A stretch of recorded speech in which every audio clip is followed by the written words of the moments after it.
የመላእክት አለቃ ቅዱስ ሚካኤል ሰኔ 12 በየዓመቱ የኢትዮጵያ ኦርቶዶክስ ተዋሕዶ ቤተክርስቲያን በዓሉን በደማቅ ሁኔታ ታከብራለች።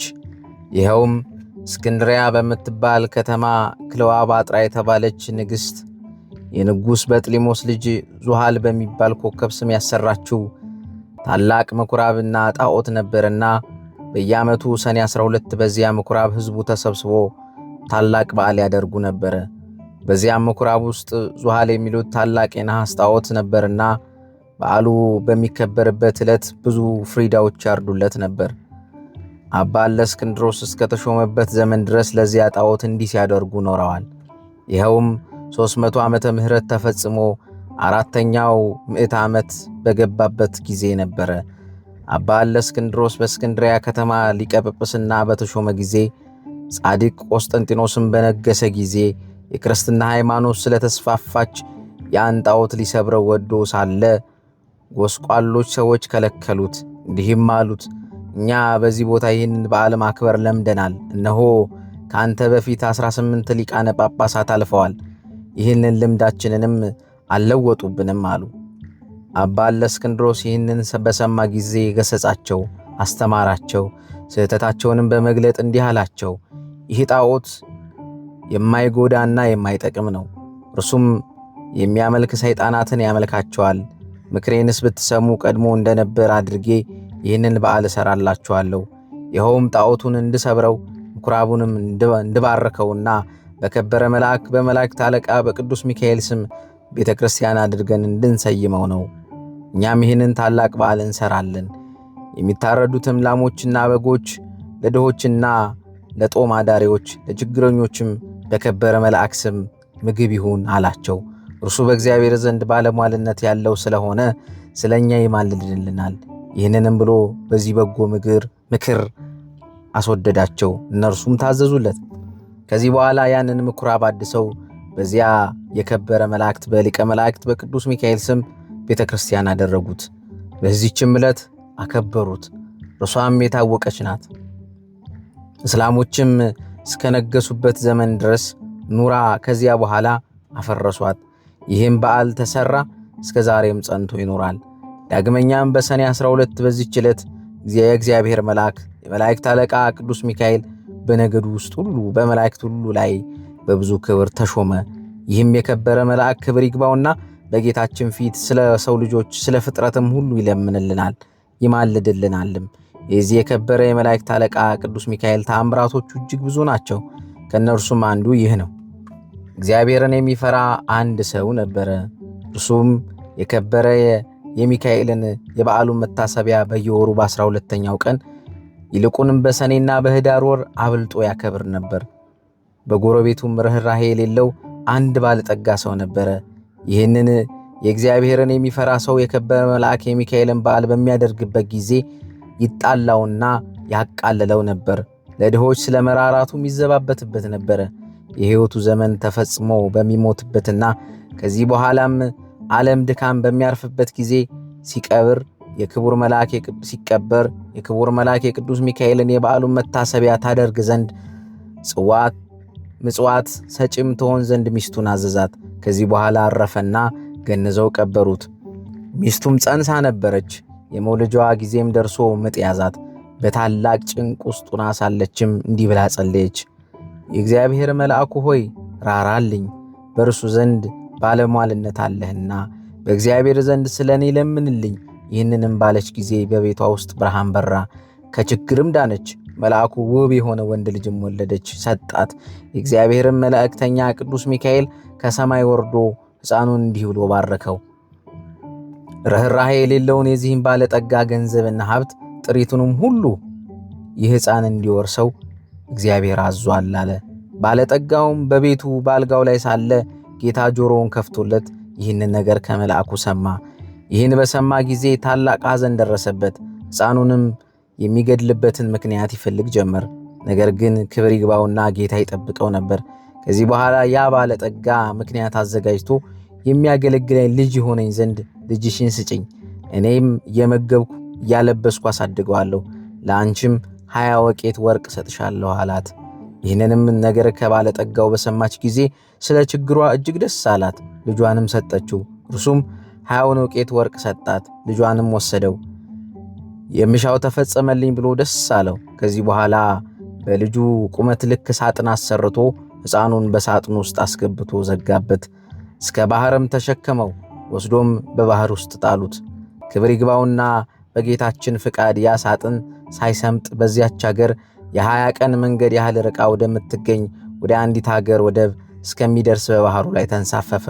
በባህሩም አካባቢ በጎቹን አሰማርቶ የሚጠብቅ አንድ ሰው ነበርና ሳጥኑን በውሃ ላይ ተንሳፎ አየው። እርሱም ከባህር አውጥቶ ወደ ቤቱ ወሰደው። ይህንን ሳጥን እንዴት እንደሚከፍተው ያስብ ጀመረ። ይህንንም ሲያስብ ወደ ባህር ይሄድ ዘንድ ጌታችን በልቡ ሐሳብ አሳደረበት። ወዲያውም ተነስቶ ወደ ባህሩ ሄደና አንድ ዓሣ የሚያጠምድ ሰው አገኘ። ዓሣ አጥማጁንም መረብህን በእኔ ስም ጣል፣ ለሚያዘውም ዓሣ ዋጋውን እሰጥሃለሁ አለው። አጥማጁም እንዳለው አደረገ። ያን ጊዜም ታላቅ ዓሣ ተያዘ። ዋጋውንም ይዞ ወደ ቤቱ ሄደ። ለራትም ይጠብሰው ዘንድ አረደው። በሆዱም ውስጥ መክፈቻ አገኘ። በልቡም ይህን መክፈቻ ይህንን ሳጥን ይከፍተ ይሆን አለ። ሳጥኑ ቀዳዳም ባስገባው ጊዜ ፈጥኖ ተከፈተ። በውስጡም ይህ ታናሽ ብላቴና አገኘ። ልጅ የለውም ነበርና በታላቅ ደስታ ደስ አለው። ጌታችንንም አመሰገነ። ሕፃኑንም በመልካም አስተዳደግ አሳደገው። ሕፃኑም አድጎ ጎልማሳ ሆነ።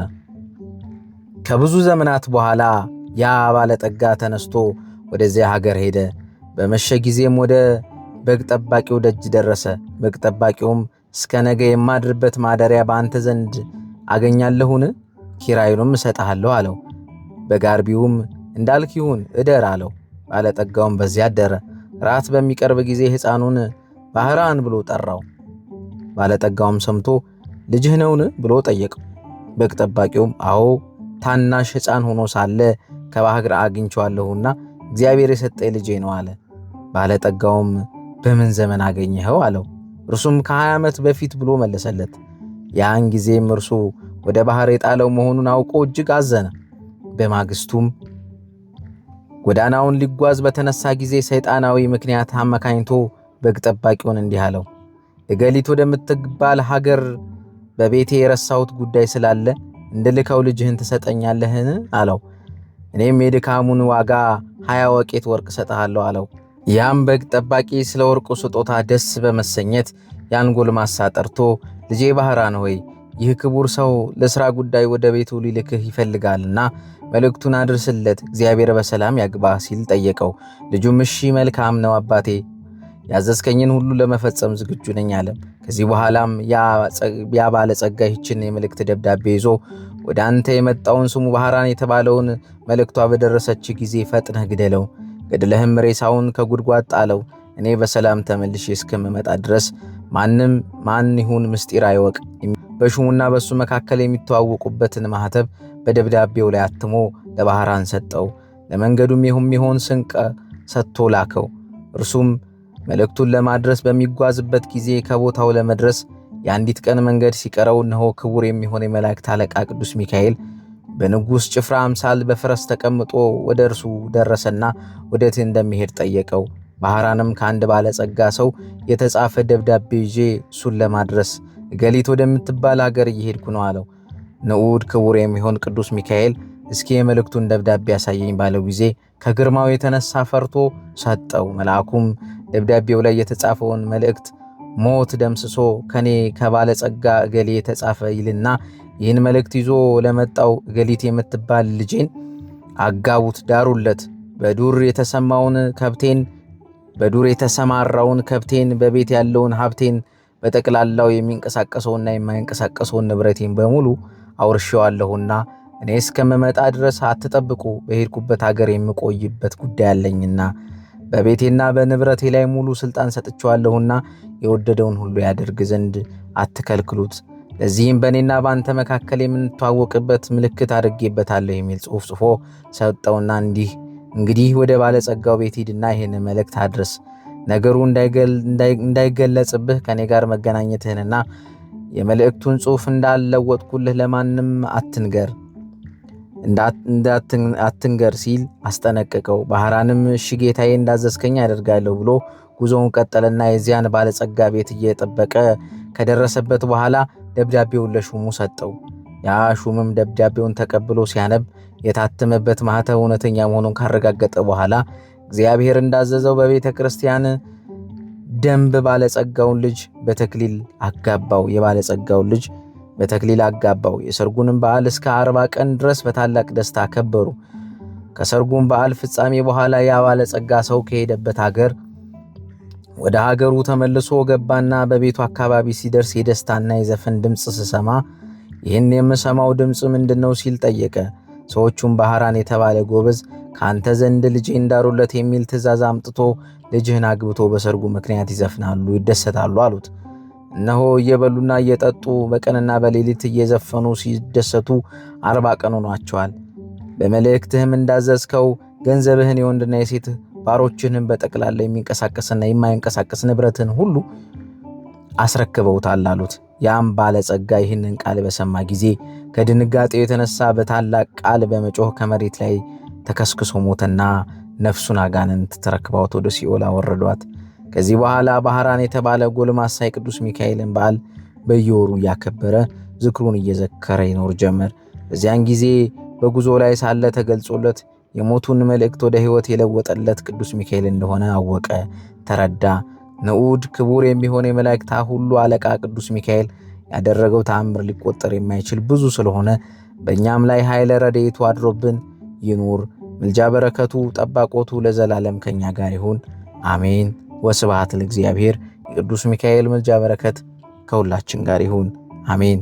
የተወደዳችሁ የዩቲዩባችን ቤተሰቦች ይህንን ቻናል ሁላችሁም ሰብስክራይብ፣ ላይክ እና ሼር በማድረግ መንፈሳዊ ግዴታችሁን እንድትወጡ አደራ እንላለን። ሰላም እግዚአብሔር ከሁላችን ጋር ይሁን።